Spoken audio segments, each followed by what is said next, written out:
말씀 보도록 하겠습니다. 호세아 14장 1절부터 8절 말씀입니다.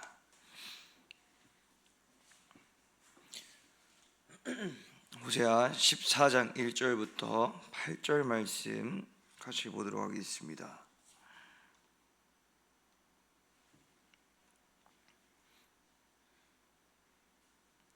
호세아 14장 1절에서 8절 말씀입니다. 우리 한 목소리로 합독하도록 하겠습니다. 같이 읽겠습니다. 시작. 이스라엘아, 내 하나님 여호와께로 돌아오라. 내가 불의함으로 말미암아 엎드려 졌느니라. 너는 말씀을 가지고 여호와께로 돌아와서 아뢰기를, 모든 불의를 제거하시고 선한 바를 받으소서. 우리가 수송아지를 내신하여 입술의 열매를 주께 드리리이다. 우리가 아수르의 구원을 의지하지 아니하며 말을 타지 아니하며 다시는 우리의 손으로 만든 것을 향하여 너희는 우리의 신이라 하지 아니하오리니 이는 고아가 주로 말미암아 긍휼을 얻음이니이다 할지니라. 내가 그들의 반역을 고치고 기쁘게 그들을 사랑하리니 나의 진노가 그에게서 떠났음이니라. 내가 이스라엘에게 이슬과 같으리니 그가 백합화같이 피겠고 레바논 백향목같이 뿌리가 박힐 것이라.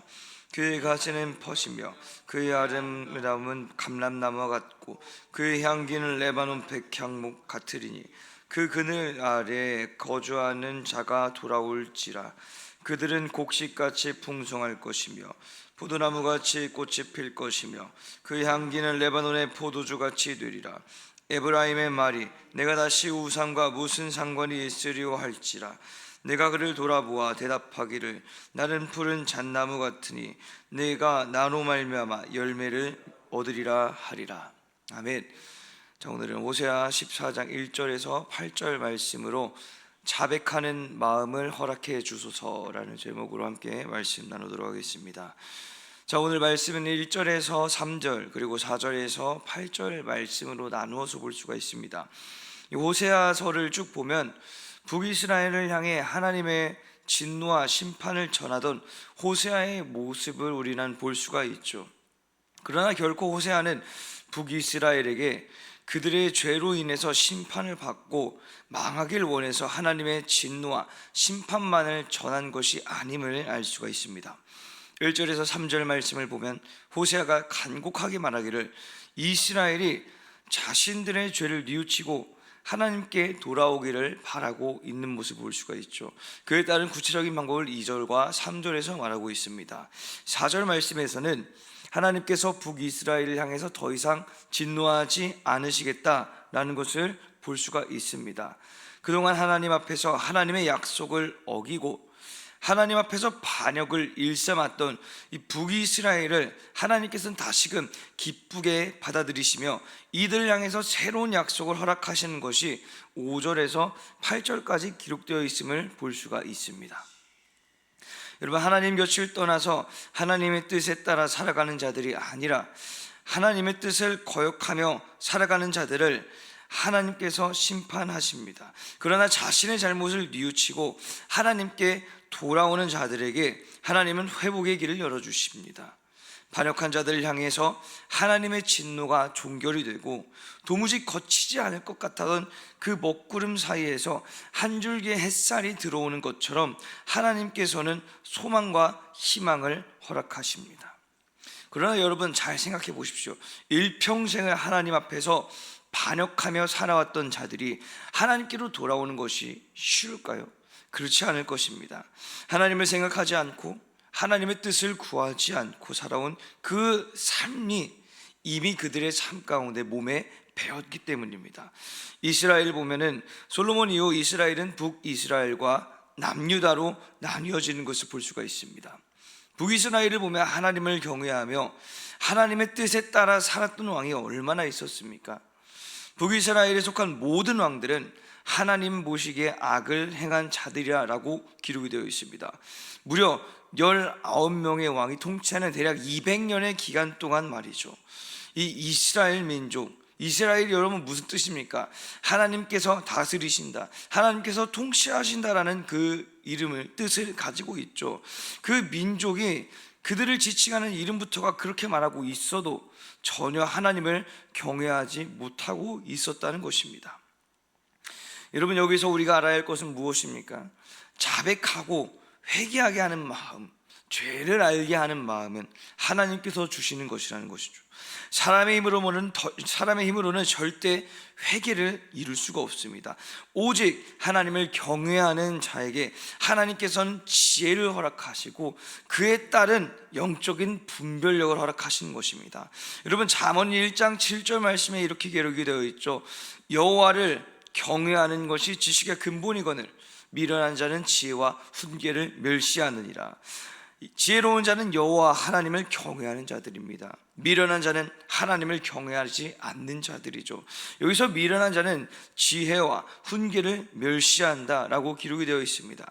반대로 말하면 지혜 있는 자들은 자신들에게 내려진 이 훈계를, 그리고 하나님의 그 뜻을 받아들일 수 있는 자들이라는 것입니다. 그렇습니다. 지식의 근원은 하나님입니다. 하나님을 아는 자들, 그리고 하나님을 의지하는 자들은 하나님께서 주시는 지혜를 가지고 살아가려는 자들입니다. 이들에게 주어지는 가장 큰 축복이 바로 하나님 앞에서 회개하며 자신의 죄를 자백할 수 있다는 것입니다. 저와 여러분이 진정으로 하나님을 의지한다면, 여러분이 죄를 짓고 하나님께로부터 뒤돌았을 때 그것에 관한 마음의 찔림과 불안함을 감사로 받아들일 수 있어야 합니다. 그리고 그러한 마음이 들었을 때 하나님께 무릎 꿇고 행했던 죄들을 고백하며 하나님께 용서를 구할 수 있는 것에 기뻐해야 합니다. 그러면 날마다 하나님께서 주시는 지혜를 갖기를 소망하십시오. 하나님의 말씀이 우리의 마음과 삶 가운데 중심이 되기를 기도하십시오. 하나님께 소망을 둔 자들을 향해 하나님께서는 지혜의 영과 분별의 영을 부어주실 줄 믿습니다. 자, 이제 오늘 본문을 보도록 하겠습니다. 오늘 본 호세아 14장 말씀은 호세아의 마지막 장입니다. 예언자 호세아가 북이스라엘 향해서 하나님의 말씀을 대언하며 하나님의 심판에 대해서 말했지만, 결론이 되는 14장에서의 내용을 보면 심판의 내용보다는 심판에서 건져내려고 하시는 사랑에 관해서 더 많이 기록되어 있음을 볼 수가 있습니다. 예언자 호세아를 통해서 비록 북이스라엘의 우상숭배와 타락에도 불구하고 하나님의 사랑은 이 우상숭배, 타락보다도 위대한 그 어느 것보다도 하나님의 사랑이 더 크고 놀라우심을 하나님께서는 이 호세아 14장을 통해서 보여주고 있으십니다. 1절 말씀을 보면 이렇게 기록이 되어 있죠. 이스라엘아, 내 하나님 여호와께로 돌아오라. 내가 불의함으로 말미암아 엎드려졌느니라. 자, 여기서 기록이 되어 있죠. 내 하나님 여호와께로 돌아오라 라고 말입니다. 이것이 호세아가 북이스라엘에게 간절히 바라는 점이요, 나아가 하나님께서 북이스라엘에게 간절히 바라는 모습이었습니다. 이들이 하나님 앞에서 불의함과 죄악 때문에 엎드려지고 넘어지고 그리고 쓰러졌지만 하나님께서는 이들을 다시 일으켜 세우시기를 원하셨던 것이죠. 2절 말씀을 같이 한번 보도록 하겠습니다. 오늘 본문 2절 말씀 우리 같이 읽도록 하겠습니다. 시작. 너는 말씀을 가지고 여호와께로 돌아와서 아뢰기를 모든 불의를 제거하시고 선한 바를 받으소서. 우리가 수송아지를 대신하여 입술의 열매를 주께 드리리이다. 아멘. 자, 호세아가 북이스라엘을 향해서 이렇게 말하고 있죠. 모든 불의를 제거하시고 선한 바를 받으소서. 자, 이것이 무슨 뜻인가 하니 쉬운 성경을 보면 모든 죄를 다 없애주시고 선한 것으로 받아주십시오 라고 기록이 되어 있는 것을 볼 수가 있습니다. 자, 여러분, 이 본문을 봐서 우리는 중요한 점이 두 가지가 있음을 알 수가 있습니다. 첫 번째는 바로 죄에 대해서 인식하게끔 말하고 있다는 것입니다. 서두에 말씀드린 것처럼 하나님을 떠나고 하나님께 등 돌린 자들은 죄를 인식할 수가 없습니다. 죄가 죄임을 알게 할 어떠한 지식도 어떠한 기준도 그들에게는 존재하지 않기 때문입니다. 하나님의 은혜가 죄를 비춰야만이 여태까지 죄가 아니라고 생각했던 것들이 죄임을 드러내고 인식할 수 있게 되는 것입니다. 자, 두 번째는 이 죄를 없앨 수 있으신 분이 하나님임을 인식하게끔, 인정하게끔 말하고 있다는 것입니다. 여러분, 사람의 힘으로는 절대 죄에서 벗어날 수 없음을 여기에서, 이 본문에서 고백하고 있습니다. 이것을 신학에서는 전적 무능이라고 표현합니다. 사람에게는 죄를 벗어나게 할 수 있는 어떠한 힘도, 어떠한 능력도 존재하지 않는다는 것이죠. 오직 유일한 방법은 하나님을 믿고 하나님께 죄를 고백하며 하나님을 의지하는 방법밖에는 없다는 것입니다. 그러므로 3절을 보면 어떻게 고백하고 있습니까? 하나님을 제외한 그 어떠한 외적인 것에도 의지하지 않을 것이라고 결단하는 그 고백이 드러나 있습니다. 아수르의 구원을 의지하지 않을 것이라 말하고 말을 타지 않을 것이라고 말합니다. 여기서 말을 타지 않는다는 것은 자신들의 군사력, 자신들의 힘, 자신들의 능력을 의지하지 않는다는 것을 말합니다. 그리고 자신의 손으로 만든 것을 말하며 이것이 우리의 신이다라고 말하지 않을 것이다 라고 말하고 있습니다. 그 어떠한 우상도 의지할 수 있는 대상이 아니기에 섬기지 않고 절하지 않을 것임을 말하고 있는 것입니다. 이러한 결단을 할 수 있는 이유는 3절 하반절에 기록이 되어 있죠. 이는 고아가 주로 말미암아 긍휼을 얻음이니이다. 고아와도 같은 우리에게 하나님께서 긍휼을 베푸셨으며 하나님께서 자비를 베푸시고 사랑을 주셨기 때문에 우리가 이렇게 행할 수 있을 것이다. 그 어떠한 것에도 의지하지 않고 오직 하나님만 의지할 것이다 라고 말하고 있는 것입니다. 자, 이제 4절 말씀을 우리 같이 한번 읽어보도록 하겠습니다. 오늘 본문 4절 말씀입니다. 우리 같이 읽겠습니다. 시작. 내가 그들의 반역을 고치고 기쁘게 그들을 사랑하리니 나의 진노가 그에게서 떠났음이니라. 아멘. 자, 하나님께서 하나님을 반역한 자들을 고치고 다시금 사랑으로 덮으신다라고 말씀하고 있으십니다. 이전에는 하나님의 진노가 덮었다면 이제는 그 진노가 다 떠나고 사랑만이 존재함을 말씀하고 있으시죠.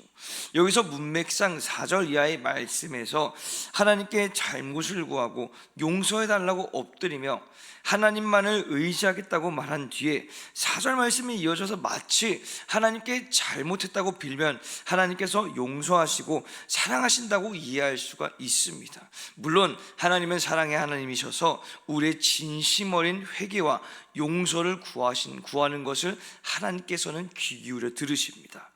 그리고 하나님의 구원의 손길로 우리를 건져주시죠. 그러나 이 본문은 이 상황과는 조금 다름을 우리가 이해해야 합니다.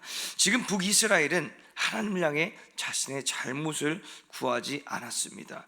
1절부터 3절의 말씀은 언제까지나 호세아가 북이스라엘을 향해서 너의 잘못을 하나님께 엎드리며 이렇게 구하라 라고 말하는 부분이죠.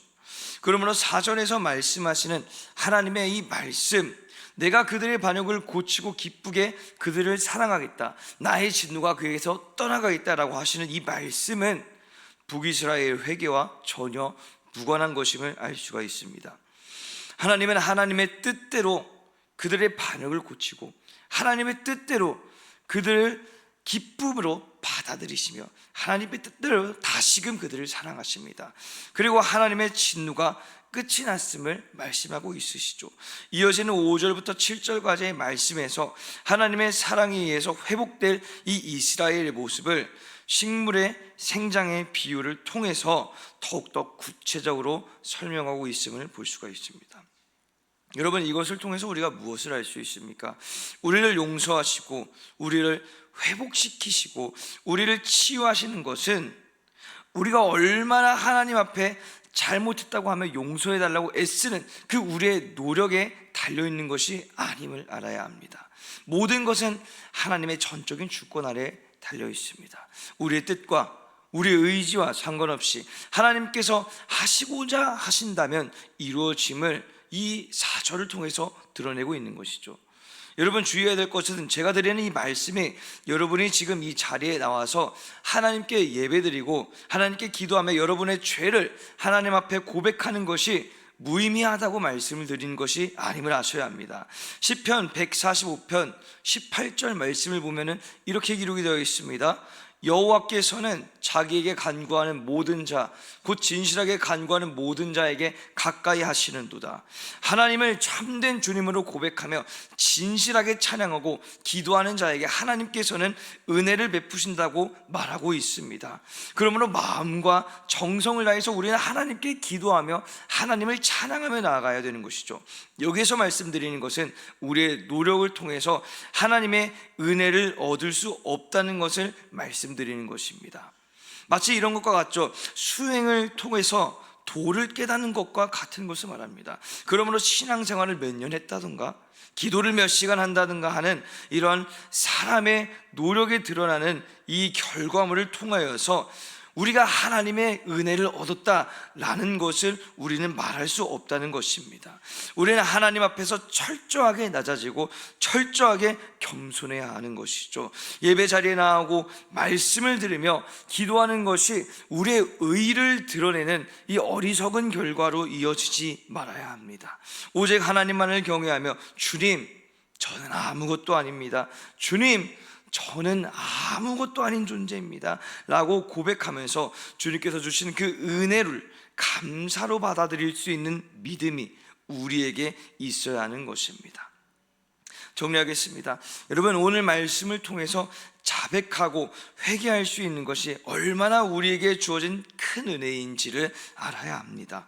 오늘도 하나님께서는 변함없이 일하시며 하나님의 주권대로 행하십니다. 그 하나님께서 우리를 긍휼히 여기셨음에 우리는 감사함으로 나가야 합니다.